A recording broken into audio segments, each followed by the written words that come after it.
बाद में लीव कर देते हैं।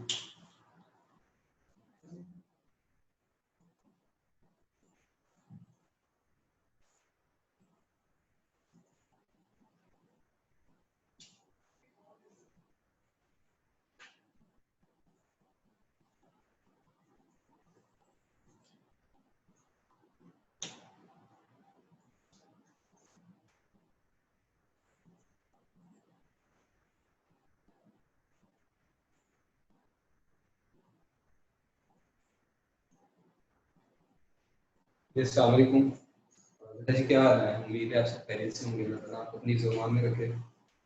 लास्ट टाइम हम अपना लेक्चर जो डिस्कस कर रहे थे थर्सडे वाले दिन, वो इलेक्ट्रॉनिक कॉन्फ़िगरेशन था और मैंने आपसे कहा था कि आपने इसकी इलेक्ट्रॉनिक कॉन्फ़िगरेशन खुद करनी है।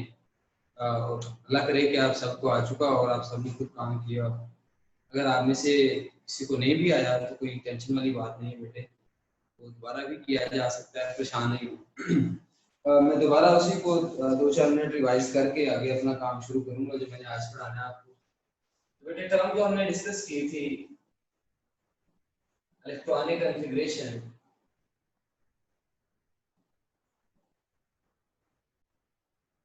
अगर हम उसको थोड़ा सा रिवाइज करें, हमने बेटे इसको सिंपली यूं डिस्कस किया था। Electronic configuration is the distribution of electrons in various shells and subshells।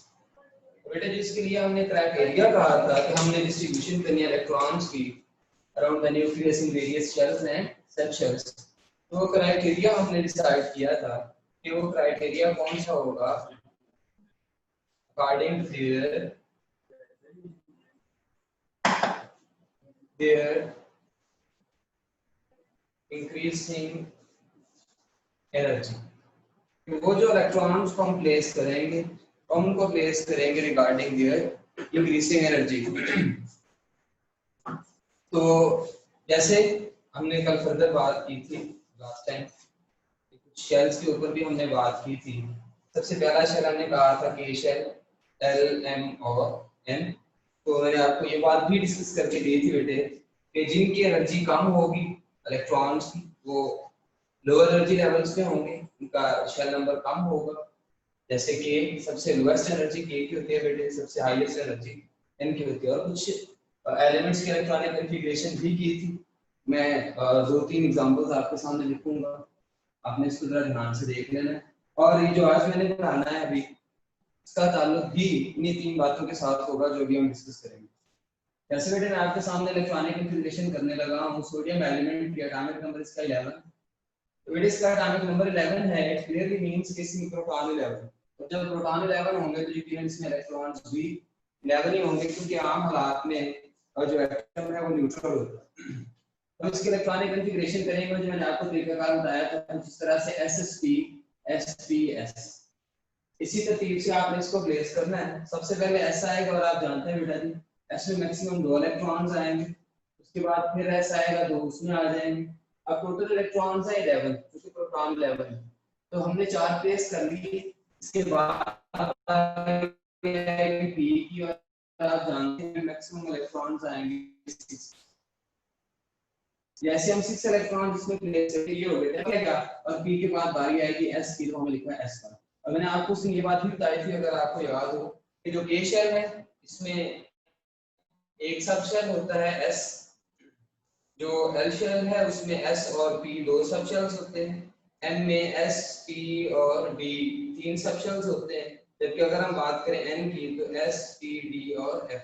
अगर आपसे पूछा जाए हमें कैसे पता चलेगा कि कौन से शेल में कितने सब शेल्स आने हैं बेटे, तो हमेशा याद रखिएगा जो नंबर होगा शेल का, लाइक ये पहला शेल है जिसकी सब शेल हमेशा 1 हो, ये दूसरा शेल है तो इसके सब शेल हमेशा 2 होंगे, ये तीसरा शेल है तो इसके सब शेल हमेशा 3 होंगे, ये चौथा शेल है जिसके 4 होंगे, और आगे आने वाले वक्तों में अगर फर्दर काम होगा 5 होंगे शेल, तो यकीनन उसके सब शेल्स भी 5 होंगे।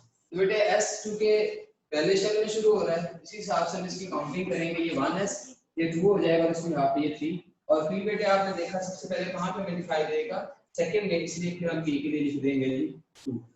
हमने ये इलेक्ट्रॉनिक कॉन्फ़िगरेशन करा। इस तरह बेटे आपके सामने मैं इलेक्ट्रॉनिक कॉन्फ़िगरेशन करने जा रहा हूँ एल्यूमिनियम एटॉमिक नंबर 13। क्योंकि बेटा एटॉमिक नंबर 13 है, इसमें प्रोटॉन 13 है, जब प्रोटॉन 13 होंगे तो यकीनन इसमें इलेक्ट्रॉन्स भी 13 ही होंगे। तो 13 इलेक्ट्रॉन्स को हमने प्लेस करना है, यही जो तरतीब बेटा मैंने आपको बताई, उसी तरतीब को सामने रखेंगे। S S P इससे बेटा जी 2 आ गए, फिर S में 2 आ जाएंगे और P में आ जाएंगे जी 6। अब ये हो चुके 10। उसके बाद बारी आएगी इस S की, इस S में आ जाएंगे जी 2, ये हो गए 12 और S के बाद बारी आएगी इस P की, तो ये P। अब चूंकि 12 इसमें हो चुके हैं तो ये 1 इसके लिए बच जाएगा। फिर हम बात करेंगे S क्योंकि अभी हमने बात की है पहले शेल में आता है, तो S के लिए हम काउंटिंग हमेशा स्टार्ट करेंगे 1 से। तो ये फर्स्ट शेल का S हो गया, तो ये उसके बाद वाला है तो ये सेकंड शेल का S होगा, ये उसके बाद है तो ये थर्ड शेल का S होगा। क्योंकि P स्टार्ट होता है सेकंड शेल में, P पहले पहले हमें दिखाई देता है सेकंड शेल में, इसलिए P की काउंटिंग हम स्टार्ट करते हैं 2 से। तो जब ये सेकंड शेल का है तो ये वाला P बनेगा थर्ड शेल। ये बेटा जी फर्स्ट शेल, ये सेकंड शेल और ये उसका थर्ड शेल, ये हमने इलेक्ट्रॉनिक कॉन्फ़िगरेशन कर ली। इसी तरह से हम इलेक्ट्रॉनिक कॉन्फ़िगरेशन करेंगे स्कैंडियम। एटॉमिक नंबर इसका 21 है। आपने इसको नहीं सॉल्व करना, ये सिर्फ आपको समझाने के लिए है। आपकी बुक में एटॉमिक नंबर 18 तक एलिमेंट्स हैं, आपने उनके इलेक्ट्रॉनिक कॉन्फ़िगरेशन करनी है, आपने आगे नहीं जाना, उसकी जरूरत नहीं। ये सिर्फ आपको समझाने के लिए, क्योंकि मैं इस बात को फिर आगे फर्दर कोरिलेट करूंगा जो आज हमने पढ़ा। स्कैंडियम की अगर हम बात करें, एटॉमिक नंबर 21 है इसका, तो यही तरतीब रखेंगे हम SSP SPS 2 2 6 2 6 और 2। ये अगर आप काउंट करें 2 4 और 6 10 10 और 2 12 और 6 18 और 2 20। अब 20 हो चुके, इसके बाद मैंने आपको खुद नहीं बताया था क्योंकि आगे ये आपका काम नहीं। तो बेटे इसके बाद बारी आया करती है D, ये मैंने D लिख दिया। अब आप देख सकते हैं बेटा जी 20 पूरे हो चुके, इसमें टोटल है 21, तो इसमें डी में आ जाएगा 1। और यहाँ अगर आप देखें S क्योंकि पहले शेल में आता है, इसके लिए 1S लिखा जाएगा, ये होगा 2S, ये 3S और ये होगा 4S। P हमने पढ़ा सेकंड शेल में स्टार्ट होता है तो 2P और ये होगा 3P। और अभी हम देख रहे थे कि D हमें सबसे पहले कहाँ पे दिखाई देता है, थर्ड शेल में, इसलिए D के लिए जब कभी आपने काउंटिंग स्टार्ट करनी होगी तो D के लिए हमेशा काउंटिंग स्टार्ट होगी 3 से। आप देख सकते हैं इसमें हम ओवरऑल इलेक्ट्रॉन जरा ध्यान से सुन लीजिएगा बेटा। आप देख सकते हैं सोडियम के इलेक्ट्रॉनिक कॉन्फ़िगरेशन सामने की, इसके इलेक्ट्रॉन है S सब शेल में। अगर आप देखें इसको, जरा ध्यान से बात सुन लीजिएगा, वैलेंस ये वाले भी हैं, ये वाले भी हैं, लेकिन अब हमने ओवरऑल बात करनी है जो एंड वाला इलेक्ट्रॉन है। आप देख सकते हैं बेटे एंड वाला इलेक्ट्रॉन कौन से सब शेल में आया है, पी सब शेल में। इसी तरह से अगर आप बात करें तो आप देख सकते हैं कि जो यहाँ पे अगर आप देखेंगे तो हमें दिखाई देगा कि जो आखिरी इलेक्ट्रॉन है वो हमें दिखाई दे रहा है किसमें, डी सब शेल। प्लीज जरा ध्यान से बात सुन लीजिए। इसका वैलेंस इलेक्ट्रॉन हमें दिखाई दे रहा है एस सब शेल में, इसका वैलेंस इलेक्ट्रॉन हमें दिखाई दे रहा है पी सब शेल में, इसका वैलेंस इलेक्ट्रॉन हमें दिखाई दे रहा है डी सब शेल में। इसी तरह से कोई और अगर एलिमेंट मैं आपके सामने एग्जांपल लिखूंगा, सिर्फ मैं उसको उसके इलेक्ट्रॉनिक कॉन्फ़िगरेशन नहीं करूंगा, लाइक सीरियम है एटॉमिक नंबर 58, तो बेटा अगर आप इसके इलेक्ट्रॉनिक कॉन्फ़िगरेशन करेंगे तो ये जाके 4f1 आपको दिखाई देगा। मेनली जो मैं बात बताना चाह रहा था उसी पे आता हूं डायरेक्ट। बाकी इलेक्ट्रॉनिक कॉन्फ़िगरेशन तरतीब जो इस तरह से थी वही होगी, आपने ये करना नहीं है, आपको सिर्फ समझाने के लिए। आप देख सकते हैं यहाँ पे कि ये जो f में आ रहा है, आपने इलेक्ट्रॉन ये इंडिकेट कर रहा है कि ये इसका कौन सा सबशेल हो गया, f सबशेल। अब बेटे आप जरा गौर कीजिए, अब सारी बातों का निचोड़ ये जो तक मैं आपको बताना चाह रहा था वो ये था कि s electron valence electron s sub shell में आया, p सब शेल में आया, d में और f में। इस जिहाद पे अगर हम देखें बेटे तो हमें एक चीज दिखाई दे रही है कि पीरियोडिक टेबल में अगर हम पीरियोडिक टेबल को डिस्कस करें तो हमने लास्ट टाइम उसके सैलिएंट फीचर्स की बात की थी, तो हमें दिखाई दिया था कि पीरियोडिक टेबल में 7 पीरियड्स हैं और 18 ग्रुप्स हैं टाइम क्या होता है। तो अब जरा गौर कीजिए बेटे कि जब हम इन 7 पीरियड्स को स्टडी करेंगे या 18 ग्रुप्स को स्टडी करेंगे तो हमें जो भी एलिमेंट्स दिखाई देंगे उनके जब हम वैलेंस इलेक्ट्रॉन्स को स्टडी करेंगे बेटे तो या तो वो s सब शेल में होगा या p सब शेल में होगा या d में होगा या f सब शेल में होगा। और हमेशा याद रखिएगा कि जो वैलेंस इलेक्ट्रॉन है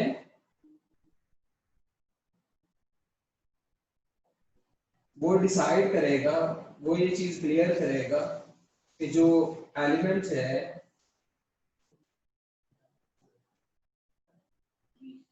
वो किस ब्लॉक का हिस्सा है। अब जरा बात सुनिए प्लीज। जैसे आप देख सकते हैं कि ये S में इसका वैलेंस इलेक्ट्रॉन आ रहा है, इट मींस कि ये सोडियम बिलोंग करेगा S सब शेल से, सॉरी S ब्लॉक से। अगर आप देखें इसको तो यहाँ आप देख सकते हैं इसका वैलेंस इलेक्ट्रॉन आ रहा है P में, इट मींस कि ये बिलोंग करेगा P ब्लॉक से। इसी तरह से अगर आप देखें स्कैंडियम को, इसका वैलेंस इलेक्ट्रॉन D में आ रहा है, इट मींस कि ये बिलोंग करेगा D ब्लॉक से। अगर आप बात करें सीरियम की, अगर हम इसको देखें आप देख सकते हैं कि इसके वैलेंस इलेक्ट्रॉन आएगा F में, इस वजह से ये बिलोंग करेगा F ब्लॉक से। इट मींस कि मैंने यहाँ पे ये बात की कि ब्लॉक दरअसल हम क्या कहेंगे, ब्लॉक बेटे असल में is a group of elements having similar electronic configuration। अच्छा बेटे हमेशा याद रखिएगा जब भी कभी मैं आपके सामने ये लफ्ज इस्तेमाल करूं similar electronic configuration, it doesn't mean कि उन सारों की इलेक्ट्रॉनिक कॉन्फ़िगरेशन सेम होगी। इसका बेटे असल मकसद यही होगा कि हम किस इलेक्ट्रॉनिक कॉन्फ़िगरेशन की बात कर रहे होंगे, वैलेंस की। ये हमेशा याद रखिएगा, ये अंडरस्टूड है, ये आपको बताना नहीं पड़ेगा बार बार कि हम वैलेंस की बात कर रहे हैं। जब भी कभी आपके सामने ये कहा जाएगा कि इलेक्ट्रॉनिक कॉन्फ़िगरेशन सेम है, इट मींस कि वैलेंस इलेक्ट्रॉनिक कॉन्फ़िगरेशन सेम होगी। इसका मतलब ये है कि अगर ये 4f1 है तो इससे नीचे वाला जो इसके एलिमेंट्स होंगे वो 5f शो कर रहा होगा। अगर इसका स्कैंडियम का 3d1 है तो इससे नीचे वाला 4d1 शो कर रहा होगा, उससे नीचे वाला 5d1 शो कर रहा होगा। एल्युमिनियम है ये 3p1 शो कर रहा है तो उससे नीचे वाला 4p1 शो कर रहा होगा, उससे नीचे वाला 5p1 शो कर रहा होगा। जबकि अगर हम बात करें सोडियम की तो ये अगर 3s1 है, इससे नीचे जो एलिमेंट आएगा वो 4s1 शो करेगा, उससे नीचे जो एलिमेंट आएगा वो शो करेगा 5s1। इसी के हाथ पे अगर हम बात करें ओवरऑल हमें एलिमेंट्स दिखाई देंगे 4 तरह के, या तो उनके वैलेंस इलेक्ट्रॉन्स होंगे S सब शेल में, या उनके वैलेंस इलेक्ट्रॉन्स होंगे p सब शेल में, या उनके वैलेंस इलेक्ट्रॉन्स होंगे d सब शेल में, या उनके वैलेंस इलेक्ट्रॉन्स होंगे f सब शेल में। बेटे हमेशा याद रखिएगा सारे के सारे वो एलिमेंट्स जिनके valence electron d sub shell में, सॉरी s सब शेल में आएंगे, उन सारे के सारे एलिमेंट्स को हम नाम देंगे s ब्लॉक एलिमेंट्स। और क्यों ऐसा होगा, क्योंकि उनकी वैलेंस इलेक्ट्रॉनिक कॉन्फ़िगरेशन सेम होगी। इसी तरह से सारे के सारे बेटा जी वो एलिमेंट्स जिनकी वैलेंस इलेक्ट्रॉनिक कॉन्फ़िगरेशन इस तरह से हो कि सारों के valence electron p sub shell में आए, उन सारे एलिमेंट्स को हम नाम देंगे p ब्लॉक एलिमेंट्स। और बेटे वो एलिमेंट्स जिनके वैलेंस इलेक्ट्रॉनिक कॉन्फ़िगरेशन एंड हो रही हो d पे, उनके valence electron d sub shell में आए, तो सारे के सारे एलिमेंट्स क्या कहलाएंगे, d ब्लॉक। इसी तरह से सारे के सारे वो एलिमेंट्स जिनकी वैलेंस इलेक्ट्रॉनिक कॉन्फ़िगरेशन एंड हो रही हो f पे, f सब शेल पे, वो हमेशा कहलाएंगे कौन से, f ब्लॉक। बेटे एक चीज यहाँ पे याद रखनी है, आपने वो ज़हन में रखिएगा कि मैंने हर जगह पे लफ्ज इस्तेमाल किया है सब शेल। अगर आपने सब शेल के बजाय शेल का लफ्ज इस्तेमाल किया या ऑर्बिटल का लफ्ज इस्तेमाल किया या ऑर्बिट का लफ्ज इस्तेमाल किया तो वो डेफिनेशन गलत हो जाएगी, क्योंकि ये हमने इलेक्ट्रॉनिक कॉन्फ़िगरेशन की बात यहाँ पे करनी ही सब शेल की थी आपको। इसीलिए आपने ये कहना है कि सारे के सारे वो एलिमेंट्स जिनकी वैलेंस इलेक्ट्रॉनिक कॉन्फ़िगरेशन s में होगी या s जो इनका सब शेल है वो कंप्लीट हो रहा होगा s ब्लॉक, p वाले होंगे p ब्लॉक। इसी तरह से अगर आप पीरियोडिक टेबल में देखें तो मैं एक रफ स्केच जो आपकी बुक में है पेज नंबर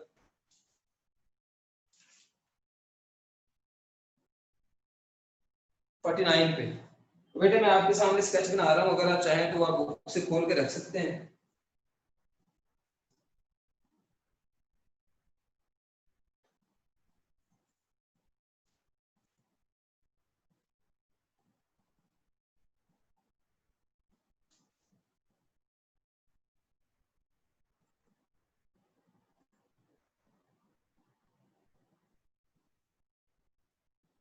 सर मैं जब आप पीरियोडिक टेबल को देखेंगे जो पेज नंबर 49 पे आपके सामने है, उसका रफ स्ट्रक्चर है, और अगर आपने असल वाली पीरियोडिक टेबल देखनी है तो पेज नंबर 48 पे आप वहां से देख सकते हैं। तो आप देख सकते हैं कि ये दरअसल में पीरियोडिक टेबल है बेटा जो 4 हिस्सों में डिवाइड की है। अब बात वही हो रही है कि वो किस हिस्सों में डिवाइड, किस वजह से डिवाइड की गई होगी, वो सर इस इलेक्ट्रॉनिक कॉन्फ़िगरेशन के भी आपको डिवाइड की गई होगी कि क्या उनकी ऐसा शेल वाली इलेक्ट्रॉनिक कॉन्फ़िगरेशन है या ये सब शेल वाली इलेक्ट्रॉनिक कॉन्फ़िगरेशन है या डी वाली है या एफ वाली। तो बेटे जो आपके एक्सट्रीम लेफ्ट पे ये वाले दो ग्रुप्स हैं, ऊपर लिख देता हूं 1 और 2। जो हमारे एक्सट्रीम लेफ्ट पे दो ग्रुप्स हैं बेटे, ये हैं एस ब्लॉक। अगर मैं इन्हें बेटा जी एस ब्लॉक एलिमेंट्स कह रहा हूं तो इसका मतलब क्या है, इसका मतलब ये है कि इनके वैलेंस इलेक्ट्रॉनिक कॉन्फ़िगरेशन जो है वो कहां पे कंप्लीट हो रही होगी, एस में। इनका एस सब शेल जो है वो under the process of completion होगा। इसी तरह बेटा अगर मैं आपके सामने लिखूं तो आप देख सकते हैं यहाँ हमने पढ़ा हुआ 3 से 12 तक यहाँ होते हैं 10 ग्रुप्स। इसी तरह से हम यहाँ पे कहा था 13 से 18 तक यहाँ। तो बेटा अगर हम बात करें ये जो एस ब्लॉक है एक्सट्रीम लेफ्ट पे, अगर हम बात करें एक्सट्रीम राइट की, तो बेटे ये एलिमेंट्स कहलाते हैं पी ब्लॉक एलिमेंट्स। और बेटे मैंने पी ब्लॉक एलिमेंट्स कह रहा हूं तो किस आप कह रहा हूं क्यों, क्योंकि इन सारों के वैलेंस इलेक्ट्रॉन्स कहां पे होंगे, पी या हम कह सकते हैं कि जो p section है is under the process of completion। ये प्लीज लिख लीजिएगा, ये प्रॉपर डेफिनेशन है। S blocking p blocking को कहेंगे the elements having their p section in under the process of completion, कि जिनका p section कंप्लीट हो रहा होगा वो p block, the elements having their s section under the process of completion, जिनका s section complete हो रहा होगा वो s block। और बेटा जी बिल्कुल सेंटर में S और P के दरमियान में जो एलिमेंट्स हैं बेटे वो D ब्लॉक एलिमेंट्स हैं। तो इनको हम कैसे डिफाइन करेंगे, D ब्लॉक एलिमेंट्स को हम यूं डिफाइन करेंगे the elements having their D subshell under the process of completion, जिनका D सबशेल अभी कंप्लीट हो रहा हो, उसमें कंप्लीशन स्टार्ट हुई है वो कंप्लीट हुआ नहीं है। और बिल्कुल बॉटम में बेटा अगर आप देखेंगे तो हमें दिखाई देंगे F ब्लॉक एलिमेंट्स, और इनके जो वैलेंस इलेक्ट्रॉन्स हैं वो कहां पे होंगे, F सब शेल में होंगे। ठीक है, ये हम बात कर रहे थे अभी तक। कोई बात अगर किसी को यहाँ से यहाँ तक समझ नहीं आई, अब मेरे ख्याल से मैंने इसको बड़े अच्छे तरीके से बताने की कोशिश की, वो उसी चीज को मैंने आपके सामने कोरिलेट किया। अब बेटे यहाँ पे 1 और 2 ग्रुप में जो एलिमेंट्स होंगे सारों की वैलेंस इलेक्ट्रॉनिक कॉन्फ़िगरेशन सेम होगी। ग्रुप 1 वाला है तो इसका होगा, मैं लिख रहा हूँ NS1। N का मतलब ये है कि शेल तो चेंज होगा, जैसे यहाँ पे हाइड्रोजन है तो उसमें शेल एक ही होगा, लेकिन अगर हम उसके बाद की बात करेंगे, यहाँ पे अगर हम बात करें लिथियम की तो ये सेकंड पीरियड आ गया तो उसके शेल 2 हो जाएंगे। इससे नीचे अगर हम बात करेंगे तो उसके शेल 3 हो जाएंगे, जैसे कि हमने सोडियम की बात की। ठीक है, तो शेल तो चेंज होगा लेकिन ओवरऑल क्या रहेगा, S में 1 ही आएगा सर। इसी तरह से अगर हम इस तरफ की बात करें तो NS2 शेल तो चेंज होगा लेकिन S में कितने रहेंगे, 2 इलेक्ट्रॉन्स ही रहेंगे। इसी तरह से बेटा अगर हम बात करेंगे इनके इलेक्ट्रॉनिक कॉन्फ़िगरेशन एंड हो रही होगी P1, ये P1 होगा, जैसे मैंने यहाँ पे एल्युमिनियम की एग्जांपल दी वो P1। इससे नेक्स्ट जो 14 है वो सारे होंगे P2 वाले, उनकी P2 पे एंड हो रही होगी। जो 15 वाले होंगे सारों की P3 पे एंड हो रही होगी, 16 वालों की P4 पे और 17 वालों का P5 पे, और इसी तरह से यहाँ पे आगे बढ़ जाएगा P6। जैसे मैं आपके सामने एक एग्जांपल में लिख देता हूँ, और हमने लास्ट टाइम भी डिस्कस की होगी जब हमने इलेक्ट्रॉनिक कॉन्फ़िगरेशन पढ़ी है बेटे। क्लोरीन having atomic number 17, हम इसके इलेक्ट्रॉनिक कॉन्फ़िगरेशन करेंगे बेटा जी 1 SS P SP। आप जानते हैं S में 2 S में 2 P में 6, ये हो जाएंगे 10। और अगर हम फर्दर बात करें ये 2 आएंगे 10 और 2 12, बाकी बच गए 5, तो 5 आ जाएंगे इसमें। और फर्दर हम इसको अगर डिस्कस करें तो ये 1 से ये 2 ये 3 और ये 2 और ये 3। आप देख सकते हैं कि यहाँ पे P में 5 है, इस वजह से मैं ये कहा कि किससे बिलोंग करता है, ग्रुप नंबर 17 से। ये था बेटा जी ब्लॉक के बारे में। कोई बात अगर आपको पूछनी हो। और एक आखिरी बात बेटे हमेशा याद रखिएगा, डी ब्लॉक और एफ ब्लॉक वालों को कहते हैं ट्रांजिशन एलिमेंट्स। डी ब्लॉक और एफ ब्लॉक वालों को हम नाम दिया करते हैं ट्रांजिशन एलिमेंट्स, जबकि एस और पी वालों को हम नाम दिया करते हैं नॉन ट्रांजिशन एलिमेंट्स, या हमने नाम दिया करते हैं नॉर्मल एलिमेंट्स। कोई बात अगर आप इनसे रिलेटेड पूछना चाह रहे हो तो आपके पास 1 मिनट है, प्लीज पूछो। क्वेश्चन है क्वेश्चन होना चाहिए please. Why is the f not had all the values checked and why it is not written? तो कौन थे वो दिखाई नहीं दे रहा, प्रोडक्ट टेबल में लिखा हुआ है, सामने तो बनाया है। ये किसी ने सवाल पूछा जी कि एफ ब्लॉक प्रोडक्ट टेबल में क्यों नहीं लिखा हुआ, यार ये तुम्हें नहीं दिखाई दे रहा, मुझे तो दिखाई दे रहा है, पेज नंबर 48 पे दिखाई दे रहा है। क्या यार ड्रामा लगाया हुआ, अल्लाह का वास्ता है प्लीज डिस्टर्ब मत किया करें। अच्छा व्हाट इज ट्रांजिशन एलिमेंट?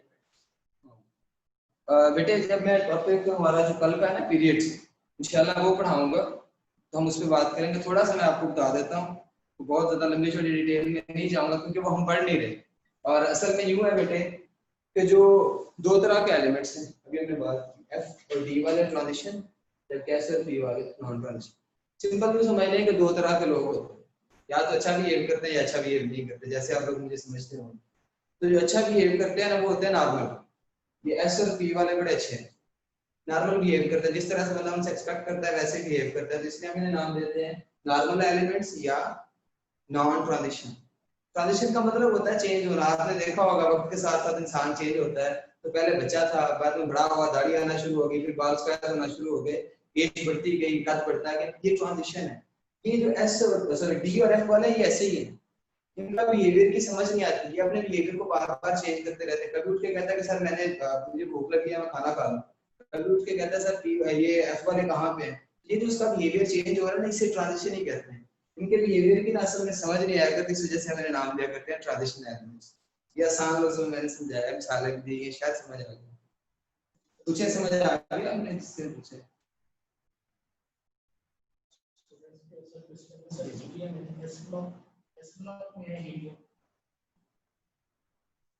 जी बच्चे ने क्वेश्चन पूछा है अभी, हीलियम एस ब्लॉक में है, तो उसे दिखाई दे रहा होगा पीरियोडिक टेबल में हीलियम इस जगह पे लिखा हुआ है, तो ये पी वाली साइड पे आ रहा है बेटे। पीरियोडिक टेबल में बहुत सारी परेशानियां अभी बाकी हैं, उनमें से एक दो जो परेशानी है वो यही है कि हाइड्रोजन और हीलियम की जगह भी डिसाइडेड नहीं है कि उसे किस जगह पे होना चाहिए। तो हीलियम को वहां रखने का मकसद क्या है, हालांकि हीलियम तो एस में होना चाहिए था क्योंकि उसका इलेक्ट्रॉनिक कन्फिग्रेशन एस जैसी है, लेकिन बेटे मसला ये है कि जो हीलियम है ये नोबल गैस है। ये जो पूरा ग्रुप है 18, helium, neon, argon, krypton, xenon और रेडियम, ये इसी इलाके की सबसे अच्छी फैमिली है, ठीक है। तो अब मजबूरन हमें इस जगह पे इसको जाकर रखना पड़ा। जैसे आपने देखा होगा यहाँ पे ओवरसीज बना हुआ, ओवरसीज बना, तो फिर वहाँ आम लोगों को तो नहीं रहने देते ना, जैसे मिनिस्टर न्यूक्लियर बना होता है फ्रांस फ्रांस फ्रांस, तो वहाँ पे कुछ पर्सनैलिटीज को रखा जाता है, तो इनकी पर्सनैलिटी इनके साथ ज्यादा मैच करती है, इनकी तरह ज्यादा बिहेव करते हैं। जब ये इनकी तरह बिहेव करते हैं, जब जैसे अच्छे लोग होंगे तो कोशिश होती है कि वो अच्छे लोगों का दोस्त हों, बुरे होंगे तो बुरों के दोस्त होंगे, क्योंकि बेटा इनका बिहेवियर हीलियम का सारों के साथ एक जैसा ही है कि आमतौर पे रिएक्ट ही नहीं करते, बहुत अच्छे हैं, इस वजह से हमने इसके साथ रखा हुआ, वरना इसे यहाँ पे ही होना चाहिए था। यूं समझ लें कि ये पीरियोडिक टेबल का भी एक ड्रॉबैक है। और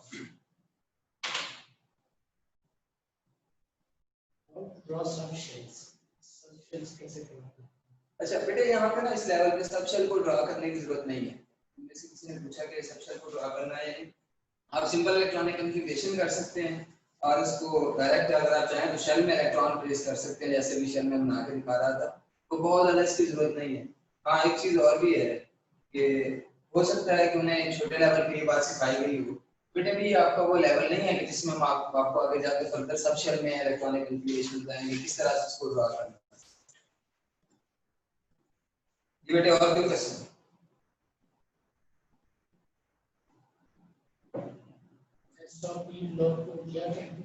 आप मेरी बात ध्यान से सुनने बेटे, राज मत होइएगा। आप जब अच्छा सवाल पूछेंगे मैं आपको अच्छा जवाब दूंगा, वरना आप जिस तरह का सवाल पूछेंगे उस तरह का जवाब तो मैं देता रहता हूँ, ये मेरी आदत है। ओके, अल्लाह करे कि आप सबको समझ आ गई हो बेटे, नहीं कोई बात समझ आई हो कोई मसला नहीं, आप इसको पढ़िएगा। जो मैंने आपके सामने मिसालें कोट की और बोर्ड पे आपको भी दिखाई दे रहा है, मैं आपसे रिक्वेस्ट करूंगा कि आप सारे बच्चे एक स्क्रीनशॉट ले लें इस बोर्ड का, ताकि ये आपको काम आए और ये बहुत जरूरी, बहुत काम की बातें मैंने इसमें रख रखी हैं। तो अगर आप इसका स्क्रीनशॉट ले लेंगे, ये आपको हेल्प आउट करेगा बाद में पढ़ने में। आपने इसको स्क्रीनशॉट लेने के बाद कम से कम एक बार आपने इसको पढ़ लेना है, और जब आप इसको एक बार पढ़ लेंगे, ये जो स्क्रीनशॉट आपके सामने पड़ा होगा, उसके बाद आपने बुक में से पढ़ के देखना है कि असल में ब्लॉग के बारे में वहां उसमें क्या लिख रखा है। पहले आपने इसी चीज को पढ़ना है। और बार बार मुझसे इस बात पूछी जाती है कि याद क्या करना है। बेटा याद नहीं करना होता, चीज समझनी होती। जब आप चीज समझ लोगे तो याद नहीं करना पड़ेगा। इसमें याद करने वाली कोई बातें नहीं है, इसमें बातें हैं समझने वाली। जब आप समझ लोगे तो वो याद ही याद है, वरना बैठ जाओगे रटे लगाने, वो अच्छी चीज नहीं, वो बिल्कुल भी अच्छी चीज नहीं। इसलिए आहिस्ता आहिस्ता आप यकीनन मेरे साथ चलने के लिए आपको परेशानी हो रही होगी, लेकिन आप कोशिश करें कि जिस तरह मैं चाह रहा हूँ आप लोग उस तरह चलें, इस तरह से आपका दिमाग काम करना शुरू कर देगा। वरना वो छोटी क्लासेस में जैसे होता रहा कि 2-3 लाइनें माफ करा दो, बच्चे याद करके आ जाएंगे, वो काम बेटे नहीं करते। ठीक है, कोई क्वेश्चन नहीं है सर इसमें? जी अच्छा बेटा जी, थैंक यू सो मच, आप लोगों ने इस चीज को समझ लिया मुझे लग रहा है। नेक्स्ट सर एक क्वेश्चन जी है। जी। Sir, why is hydrogen placed in first row and period, even if they have no similar properties, can't be placed isolated like? जैसे को उर्दू में लिखने का रखना इंग्लिश की क्या जरूरत है? ये क्वेश्चन कौन पूछ रहा है, प्लीज नाम बताइए जी। कोई बच्चा है जी, इसने एक सवाल पूछा है कि इसकी प्रॉपर्टीज नहीं मिल रही। हाइड्रोजन फर्स्ट रो में लगे प्लीज। हाँ बेटे देखें, बात पहले वही हो रही है, मैंने अभी बात ये कर दी कि हीलियम और हाइड्रोजन को दोनों को जिस जिस जगह पे रखा हुआ है यहाँ पे नहीं होना चाहिए। जैसे कुछ बच्चों को क्लास में नहीं होना चाहिए, वैसे ही ना कुछ लोगों की क्लास में जगह नहीं होती लेकिन फिर भी हम उन्हें रखते हैं। कुछ लोगों की तो स्कूल में भी जगह नहीं होती, हम एडमिशन दे देते हैं, बिल्कुल ऐसे ही है। इनकी ना असल में जगह यहाँ पे बनती नहीं, लेकिन मजबूरन बहुत सारी बातें हैं, साइंसदान भी तो परेशान हो गए थे, क्या करें इनको यहाँ रखना पड़ा। इसकी वजह बेटे ये है, इसके इलेक्ट्रॉनिक कॉन्फ़िगरेशन इनके जैसी है। मैं अभी यही आपको कोई 10 बार बता चुका था बेटे कि इलेक्ट्रॉनिक कॉन्फ़िगरेशन के भी हाफ पे हमने प्लेस किया। तो अगर आपने अभी तक ये बात मेरी नहीं समझी तो फिर मेरे ख्याल से आज का लेक्चर तो कोई फायदा नहीं। इलेक्ट्रॉनिक कॉन्फ़िगरेशन बेटे इन जैसी है, इस वजह से यहाँ प्लेस किया। हाँ एक और दूसरा ये भी है, नो डाउट कि हाइड्रोजन नॉन मेटल है। ये सारे एलिमेंट्स जो इसके नीचे हैं वो मेटल्स हैं।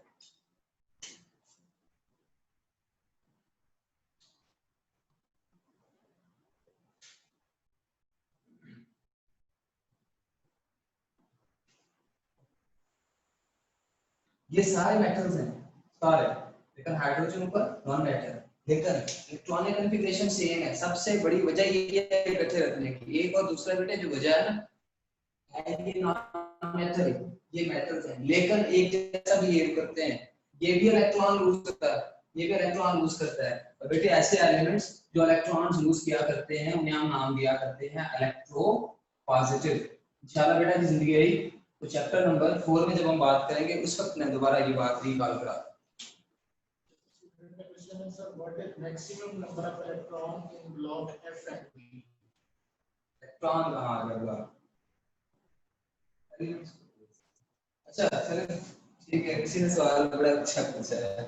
ठीक है, पार्टिसिपेट किया करें लेकिन थोड़ा सोच के किया करें।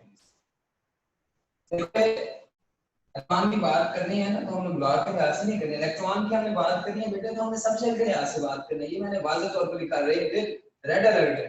रेड निशान आपको पता है खतरे वाला होता है। ये खतरे वाली बातें जो आपने याद कर ली या भूल गए, एस टी डी और एफ, इनमें नंबर ऑफ इलेक्ट्रॉन्स की बात करनी है हमेशा, इससे इधर नहीं जाना। या शेल की बात करनी है, ब्लॉक में इलेक्ट्रॉन्स की बात वो बाद का चक्कर है। जिस तरह यहाँ पे आएंगे उसके भी यहाँ पे हम उठा के यहाँ रख देंगे। एस में हमेशा 2 आएंगे मैक्सिमम, अगर है ही किसी एलिमेंट में एक, जैसे हाइड्रोजन है तो वो एक ही आएगा ना उसमें। इसी तरह से पी में बेटा हमेशा मैक्सिमम 6 आएंगे, और अगर वहीं किसी के पास 5 तो यकीनन 5 आएंगे। जैसे ये वाला ग्रुप है सारा, इनमें मैक्सिमम 5 आएंगे, P5 आएगा, इनमें सारा में P4 आएगा, इन सारा में P3 आएगा। लेकिन जब हम बात करेंगे यहाँ हीलियम को छोड़ के बाकी सब की, तो इन सारा में P6 आएगा, क्योंकि उनमें टोटल इतना बचा है। इसी तरह से बेटे अगर हम बात करेंगे डी की, तो डी में मैक्सिमम इलेक्ट्रॉन आते हैं 10, मैक्सिमम 10 है, और मिनिमम कहां से शुरू होगा? यकीनन 1 से शुरू होगा। इसी तरह बेटे एफ की अगर हम बात करेंगे तो मैक्सिमम इसमें आते हैं 14, और मिनिमम अगर हम बात करेंगे तो मिनिमम स्टार्ट होगा 1। हां आगे इसके बारे में फर्दर है थोड़ा सा, वो हायर लेवल पे जाके कि इसमें इतना नहीं आएंगे, इसमें इतना नहीं आएंगे, वो बताने की जरूरत नहीं। क्लियर होगी ये बात? पूछो आप बता रहे हैं जिसने भी पूछा, क्या ये बात क्लियर हो गई है?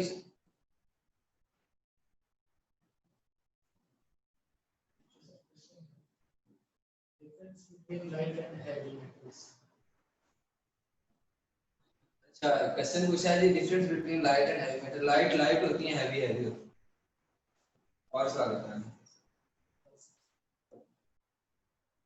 बेटे। ट्रांजिशन एलिमेंट्स को, जो भी ट्रांजिशन एलिमेंट्स हैं ये मेटल्स हैं, हैवी मेटल्स कहते हैं। ठीक है, आमतौर पे जो एस ब्लॉक वाली है उन्हें हम कंसीडर किया करते हैं लाइट मेटल में, लेकिन ऐसा कोई बात नहीं है। हम आमतौर पे हैवी मेटल्स की ही डिस्कशन आमतौर पे किया करते हैं और वो रिलेट किया करते हैं डी ब्लॉक एलिमेंट्स। और आई थिंक सो जिस बच्चे ने सवाल पूछा उसके साथ कोई इंटर का स्टूडेंट बैठा है, बेचारे को आज तक समझ नहीं आई थी, शायद आज आ गई। और सवाल पूछ।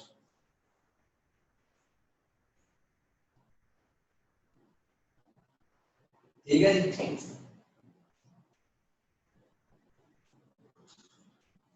बोल नहीं सकता। सर आपने कहा है कि हाइड्रोजन को फर्स्ट रो एंड पीरियड में इस लाइन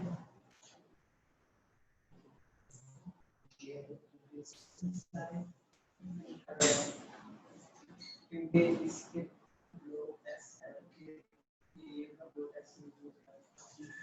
तो बेटे 4-5 मिनट बाकी हैं अभी लेक्चर के, ऐसे नहीं है।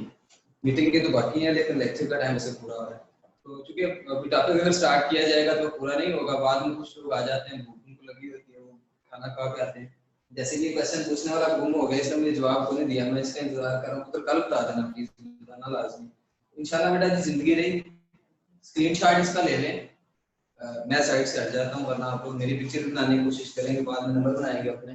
स्क्रीनशॉट ले लें पूरे बोर्ड की, उसको एक बार आपने पढ़ना है और उसके बाद आपने बुक में से पेज नंबर जो आपका बेटे 48 पे तकरीबन कोई 10-12 लाइंस हैं, इनको अगर आपने पढ़ लिया तो मेरा यूं समझ लें कि आज का काम पूरा हो चुका। और इंशाल्लाह जिंदगी रही तो कल नए लेक्चर के साथ हाजिर होंगे बेटे जी। अल्लाह हाफ़िज़, दुआ में याद रखिएगा। आई होप कि आप लोगों ने स्क्रीनशॉट ले लिया है। और सर आमिर की तरह प्लीज ओके का मैसेज लिख दें।